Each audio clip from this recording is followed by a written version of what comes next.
Good morning students. तो previous class में आपने जैसा कि देखा कि हम उसकी संरचना पढ़ रहे थे। तो नेक्स्ट हम आज उसी टॉपिक को आगे बढ़ाएंगे और उसके सभी पार्ट्स के बारे में डिस्क्राइब करेंगे कि किस पार्ट्स का क्या फंक्शन है। तो नर मादा पार्ट्स के बारे में डिस्कस करेंगे। तो आइए देखते हैं। तो प्रीवियस क्लास में आपने देखा कि जो मैंने उसकी संरचना बनाई थी इसके बारे में, पार्ट्स के बारे में डिस्कस किया था। तो सभी पार्ट्स को मैंने बताया था। तो उसके पार्ट्स के बेस पर जो उसके पार्ट्स पाए जाते, चारों चक्र पाए जाते हैं। जो चारों चक्र मैंने आपको बताए थे, आपका था वाहदल,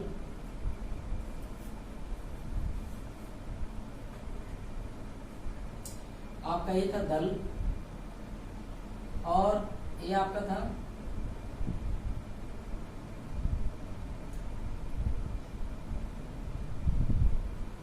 जॉइंट पार्ट था पूरा आपका स्टिकेशन। ये आपका था पोकेशन।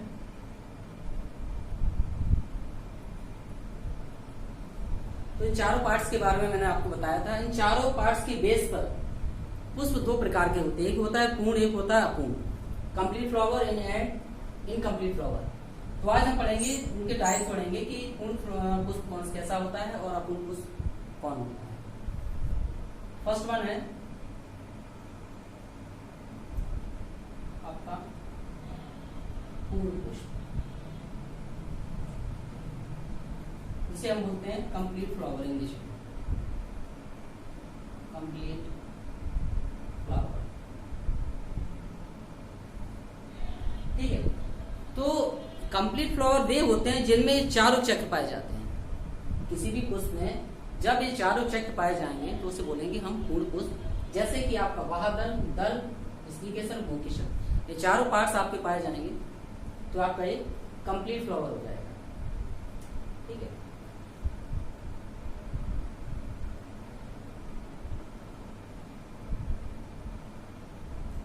जिन पुष्पों में चारों चक्र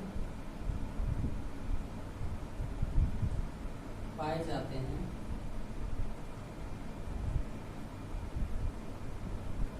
उन्हें पूर्ण पुष्प कहते हैं। ओके। तो हम वन बाई वन सभी पार्ट्स के बारे में डिस्कस पढ़ेंगे कि उनमें कौन कौन से पार्ट्स पाए जाते हैं। तो उनके बारे में हम डिस्कस करेंगे।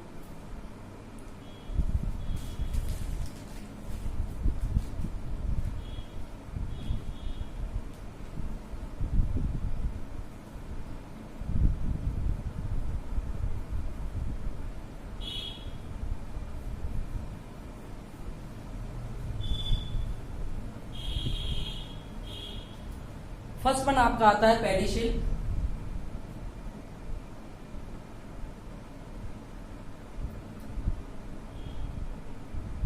जिसे आप बोलते हैं ब्रंथ।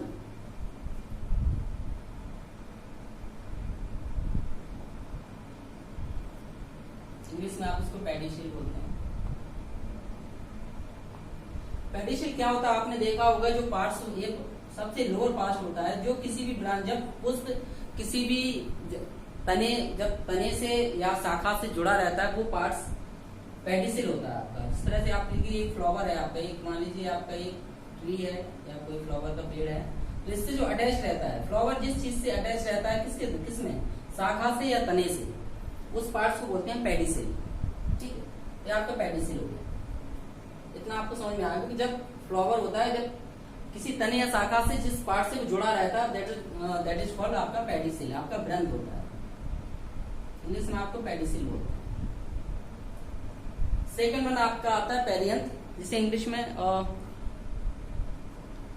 आपका आता है थैलमस, यानी कि पुष्पासन। सेकंड वन आता है आपका पुष्पासन। इंग्लिश में आपको इसको थैलमस बोलते हैं।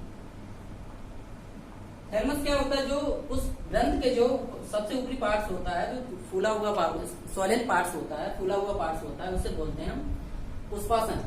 ठीक है, थैलमस बोलते हैं। और इस पार्ट्स के ऊपर ही अदर पार्ट्स लगे होते हैं, जैसे आपका बादल है, अटैचमेंट रहता है, दल है, तो जो ग्रंथ के सबसे ऊपरी पार्ट होता है, स्वलन पार्ट होता है, फूला हुआ भाग होता है, उसे बोलते हैं हम थैलमस यानी पुष्पासन।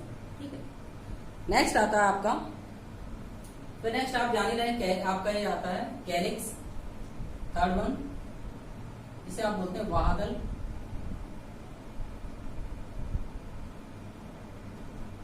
कैलिक्स बोलते हैं आपको। कैलिक्स के बारे में मैंने आपको बताया था, ये ग्रीन कलर के होते हैं, हरे रंग के होते हैं, जो पार्ट्स होते हैं सबसे लोअर पार्ट्स पाया जाता है। आपने देखा होगा बहुत सारे फ्लावर्स हैं, आप चाहे फ्रूट्स वगैरह देख लीजिएगा, तो उसमें आपको ग्रीन कलर के पार्ट्स आपको दिख जाते हैं, वो आपके बाहदल होते हैं, ये कैलिक्स बोलते हैं इंग्लिश में। और तो एक ग्रीन कलर के होते हैं, इनका वर्क फंक्शन क्या होता है, इनका काम ये होता है कि ये जब फ्लावर होता है कलिका अवस्था में होता है, जब खिला हुआ नहीं होता, कली अवस्था में होता है, तब ये प्रोटेक्शन करते हैं। बाहदल इनकी उसकी क्या करते हैं, रक्षा करते हैं, प्रोटेक्शन का काम करते हैं। ठीक है, इसकी इकाई को, बादल की इकाई को जो है हम सेपल बोलते हैं। इसकी इकाई, बादल की इकाई को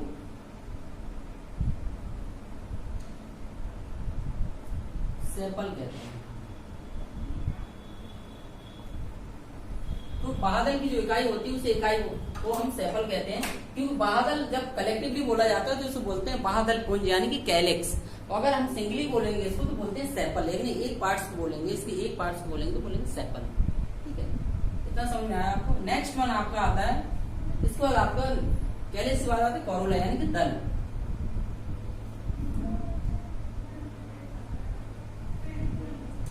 कोरोला, ठीक है, कोरोला क्या है, तो सबसे उसके बाद बादल के बाद जो पार्ट्स आता है आपका वो होता है आपका दल। दल कैसे होते हैं आपने देखे होंगे, रंगीन होते हैं, ये रंग कलरफुल होते हैं, आप नीले, गुलाबी, येलो कलर के कई कलर्स में होते हैं, यानी कि ये रंगीन होते हैं, टोटली कई कलर्स के हो सकते हैं, डिफरेंट फ्लावर्स में डिफरेंट कलर्स होता है। तो आपने दल के बारे में बता रहा हूँ, तो ये रंगीन होते हैं, तो ये क्या करते हैं, इनका काम क्या होता है कि ये जब during the time of pollination के समय कीट पतंगों को अपनी ओर आकर्षित करते हैं। ठीक है, जिसके थ्रू क्या हो जाता है, जब वो आकर्षित करेंगे कीट पतंगों, तो कीट पतंगे जब जाके कीट पतंगे आते हैं तो पत्रिका पे बैठेंगे, तो इसके थ्रू पॉलिनेशन हो जाता है, जब वो परागकण इस यहाँ पे छोड़ देंगे।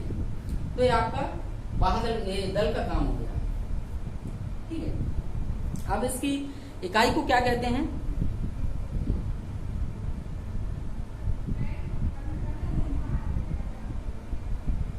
इसकी इकाई को हम पेटल बोलते हैं।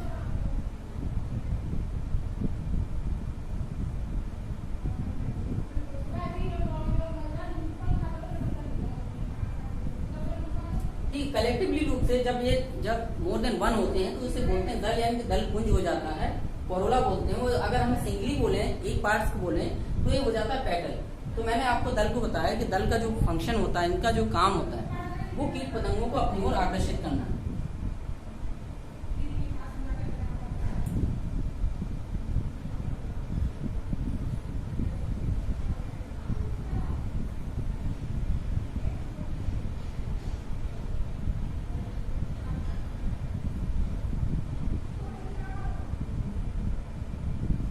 आकर्षित करते हैं। ठीक है, ओके। नेक्स्ट वन आपका आता है पेरियंथ, परिदल पुंज। ये थे आपका परिदल पुंज।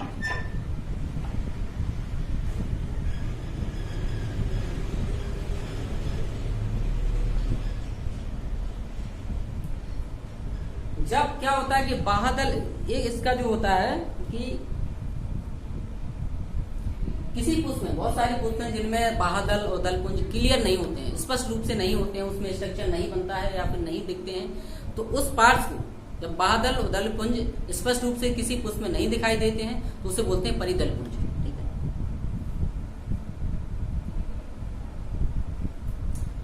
और इसकी इकाई को हम बोलते हैं टेपल। इकाई को टेपल कहते हैं।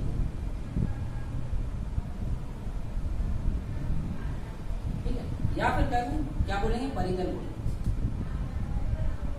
तो कलेक्टिवली जब मोर देन वन होता है, जब हम कलेक्टिवली बोलते हैं, उनको कंबाइंडली बोलते हैं, तो पुंज लग जाता है। जैसे आपका बाहदल है तो ये आपका सिंगली हो गया, आपका सेपल हो जाता है। जब ये मोर देन वन हो जाएंगे इसको बोलते हैं बाहदल पुंज हो जाएगा। अब दल है, जिस प्रकार से दल पुंज हो जाता है, तो इसके जब एक के रूप में होता है तो पेटल बोलते हैं, यानी कि दल बोलते हैं।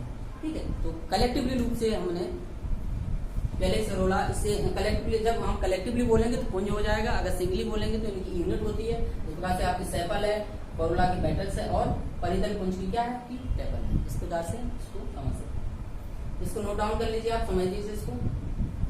नेक्स्ट वन हम पढ़ते हैं। अब और भी इसके पार्ट्स हैं, जैसा कि आप ये तो 1 बाय 1 आपका डिस्क्रिप्शन हो गया। अब आपका स्त्री केसर की बात आती है, पुंकेसर की बात आती है। पुंकेसर और स्त्री केसर को डिस्क्राइब करते हैं।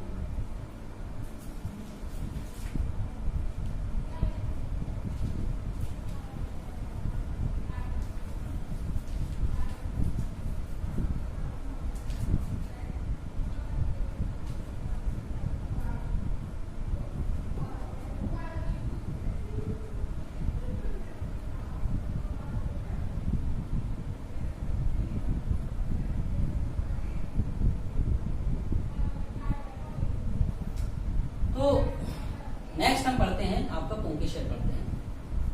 पुंकेसर का अगर हम डायग्राम बनाएं, डायग्राम में प्लीज इसको हम समझाते हैं आपको। डायग्राम ऑलरेडी बना हुआ है और मैं यहाँ भी बना दे रहा हूँ आपको।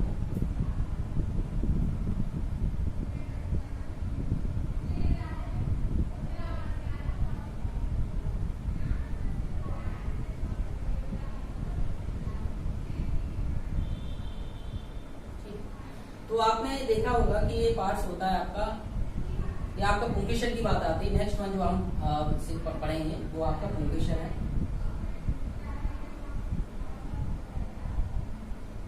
इंग्लिश में आप इसे स्टेमन भी बोलते हैं।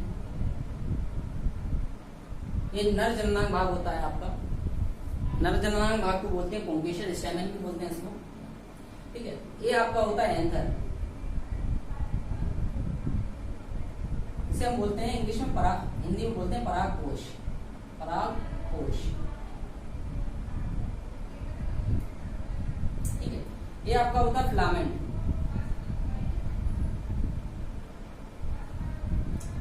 हिंदी में पुतंतु बोलते हैं, ठीक है। अब ये आपके हो जाएंगे परागकण, यानी कि पॉलन ग्रेन्स, परागकण, या क्या बोलते हैं इनको इंग्लिश में, पॉलन ग्रेन्स। तो एक ब्रीफली इसका डिस्क्रिप्शन है, मतलब एक डायग्राम, एक प्रकार से आप इसको डायग्राम को समझ सकते हैं कि इसमें कौन से पार्ट्स को इसको बोलते हैं। एंथर है, ठीक है। ये आपका फिलामेंट हो गया। वो एक पार्ट और होता है जिसे बोलते हैं कनेक्टिव, जो जोड़ने का काम करता है, कनेक्टिव, संयोजक भी बोल सकते हैं उसको, कनेक्टिव बोलते हैं। तो ये पार्ट्स हो गए एंथर। तो आप पुंकेसर को जो नरजनांग भाग होता है पुष्प का, उससे बोलते हैं पुंकेसर। उसके 3 पार्ट्स होते हैं, एक होता है एंथर, दूसरा होता है कनेक्टिव, एक होता है फिलामेंट। फिलामेंट क्या होता है, ये जो जहाँ फिलामेंट वो पार्ट्स होता है, एक लंबे नलिका नुमान एक संरचना होती है, नलिका नुमा एक संरचना होती है, जो इसको क्या करती है, इसको अटैच करने का काम करती है, इसको एक सहारा यानी सपोर्ट का काम करती है। किसको, परागकोश को क्या करती है, सपोर्ट प्रदान करती है, ठीक है। कनेक्टिव एज आपस में जब दो परागकोश आपस में जुड़े रहते हैं उस पार्ट्स को बोलते हैं कनेक्टिव, ठीक है। एंथर, परागकोश क्या होते हैं, परागकोश पुंकेसर में वह भाग है जिसमें क्या होते हैं, परागकण बनते हैं, परागकण होते हैं, ठीक है। ये आपके हो गया पुंकेसर के बारे में ब्रीफली डिस्क्राइब कर दिया मैंने, समझा भी एक पार्ट्स को। नेक्स्ट हम पढ़ते हैं आपका स्त्री केसर पार्ट्स।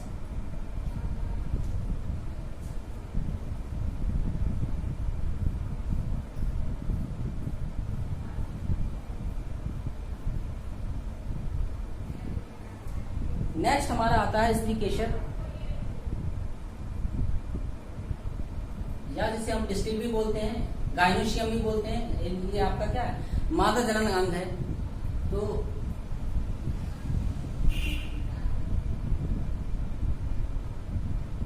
स्त्री केसर भी बोलते हैं इसको, या जायांगी भी बोलते हैं, और इंग्लिश में इसको हम डिस्टिल बोलते हैं, डिस्टिल, ठीक है। इसके डायग्राम की बात करते हैं। तो डायग्राम ऑलरेडी आपको बना हुआ, मैं फिर से इसको अलग करके बना देता हूं ऐसे।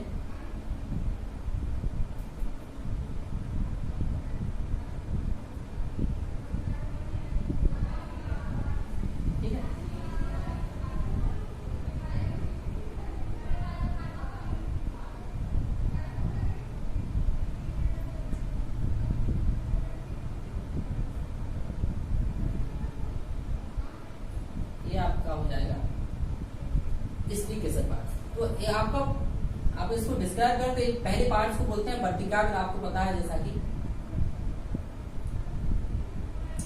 इंग्लिश में से आप बोलते हैं स्टिग्मा। ओके, एक नलिकानुमान एक संरचना, पतली सी संरचना होती है, उसे बोलते हैं वर्टिका।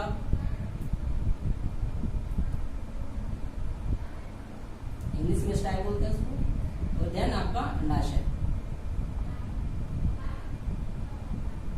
जिसे हम बोलते हैं ओवरी। तो इस 3 संरचना होती हैं स्त्री के। आपके मादा जनन अंग में, जो मादा जनन अंग को हम स्त्री केसर बोलते हैं, जायन भी बोलते हैं, इंग्लिश में इसको पिस्टिल भी बोलते हैं। इसमें 3 मेन पार्ट्स होते हैं, स्टिग्मा, स्टाइल और ओवरी, वर्टिकाग्र, वर्टिका और अंडाशय। ठीक है, तो ये आपका स्त्री जननांग यानी कि मादा जननांग भाग होता है। 3 पार्ट्स होते हैं इसके वर्टिका, और उनका फंक्शन क्या तीनों का। वर्टिकाग्र आपने देखा वो सबसे टॉप मोस्ट पार्ट होता है वर्टिकाग्र। ये क्या करता है कि ये चिपचिपा, इसमें द्रव निकलता है, चिपचिपा होता है। जब कीट पतंगे इस पर बैठते हैं तो इसके जो परागकण है, जो कीट पतंगे अपने साथ परागकण लाते हैं, वो इस चिपचिपे पार्ट से चिपक जाते हैं। ठीक है, इसके फलस्वरूप क्या हो जाता है, आपका पॉलिनेशन होता है, परागण होता है। सेकेंड वन पार्ट है आपका वर्टिका। वर्टिका एक नलिकानुमा एक पार्ट होती है, सकरी सी, लंबी सी, पतली सी एक संरचना होती है, जिसे बोलते हैं वर्टिका। वर्टिका का काम क्या होता है, आप देख ही रहेंगे, आपको डायग्राम में क्लियर दिख रहा होगा कि वर्टिका जो वर्टिका होती है, वर्टिकाग्र को अंडाशय से जोड़ने का काम करती है। वर्टिकाग्र को अंडाशय से जोड़ने का काम कौन करता है, वर्टिका करता है। तो इसका मेन फंक्शन यही होता है कि वर्टिकाग्र को अंडाशय से जोड़ने का काम करती है। फिर अंडाशय आपका आता है, नेक्स्ट वन आपका सबसे लोअर मोस्ट पार्ट होता है अंडाशय। अंडाशय का फंक्शन ये होता है कि आपका पॉलिनेशन के बाद फर्टिलाइजेशन होता है। फर्टिलाइजेशन प्रोसेस में क्या बनाता है, अंडक बनाते हैं। फर्टिलाइजेशन करके फ्यूजन होता है। जब मेल और फीमेल गैमेट्स का फ्यूजन होगा तो जाइगोट बनेगा। जाइगोट के फलस्वरूप क्या बनता है, आपका अंडक बनता है, यानी कि बीजाणु बनता है। ठीक है, बीज के बाद आपका बन जाता है, फल बनता है, फल में बीज बनता है। तो आपका अंडाशय हो जाता है। मैंने आपको 3 पार्ट्स के बारे में क्लियर आपको समझाया। ये आपका अंडक है, ओव्यूल है जिसे बोलते हैं, ये आपका अंडक है।